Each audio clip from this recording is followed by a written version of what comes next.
৩০০ বছরের পুরনো বটগাছ কেন্দ্র করে ১৫% জমির উপর গড়ে উঠেছে সিদ্ধেশ্বরী কালী মন্দির। প্রতি বছর বাংলা নববর্ষ উপলক্ষে এই মন্দিরে বসে ঐতিহ্যবাহী বৌমেলা।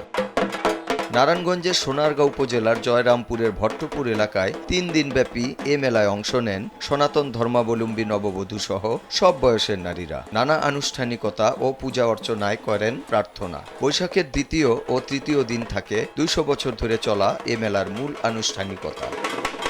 মন্দিরের একপাশে সাজানো বিভিন্ন ফল ও মিষ্টি জাতীয় মুখরোচক প্রসাদের শত শত থালা। মোমবাতি ও আগরবাতি জ্বালিয়ে মন্ত্রপাঠ শুরু করলে উলুধ্বনিতে মুখর হয়ে ওঠে মন্দির প্রাঙ্গণ। বটগাছের প্রতিটি গোড়ায় দুধ ঢেলে সিঁদুর মাখিয়ে ও অঞ্জলি দিয়ে পুজোয় সামিল হন নববধূরা। বিকেল ৩টায় শেষ হয় দীর্ঘ ৪ ঘণ্টার পূজা। সিদ্ধেশ্বরী দেবীর সন্তুষ্টি অর্জন ও নতুন বছরে সকলের মঙ্গল কামনা সবার। এদিন সকাল থেকে উপবাস করে পুজো পালন করেন সনাতন ধর্মাবলম্বী নারীরা। এই পুজোটার মূল উদ্দেশ্য হচ্ছে পৃথিবীর মঙ্গল কামনা করা। সকালে এসে পান তেল দেয়, তারপরে পূজা শুরু হয়, পূজার উপোস করে তারপর পূজার অঞ্জলি দিয়ে বাসায় গিয়ে তারপর আমরা খাওয়া দাওয়া করি। এখন এসেছি, আবার বিকেলেও আসবো ফ্যামিলি সহকারে ঘুরতে। এখন পূজা করতে আসছি, প্রার্থনা করি দেশের সবার মঙ্গল হোক, সংসারের মঙ্গলের জন্য। সারা বছরটা যাতে আমাদের সুস্থ স্বাভাবিকভাবে যায় এটাই প্রার্থনা ভগবানের কাছে।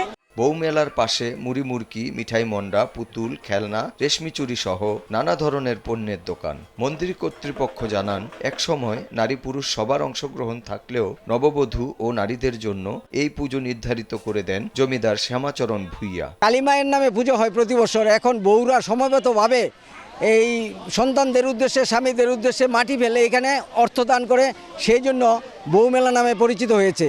পরিবার নিয়ে ভালো থাকতে পারি, এই জন্য মায়ের কাছে আমরা আজকে প্রার্থনা স্বরূপ পূজা নিবেদন করি।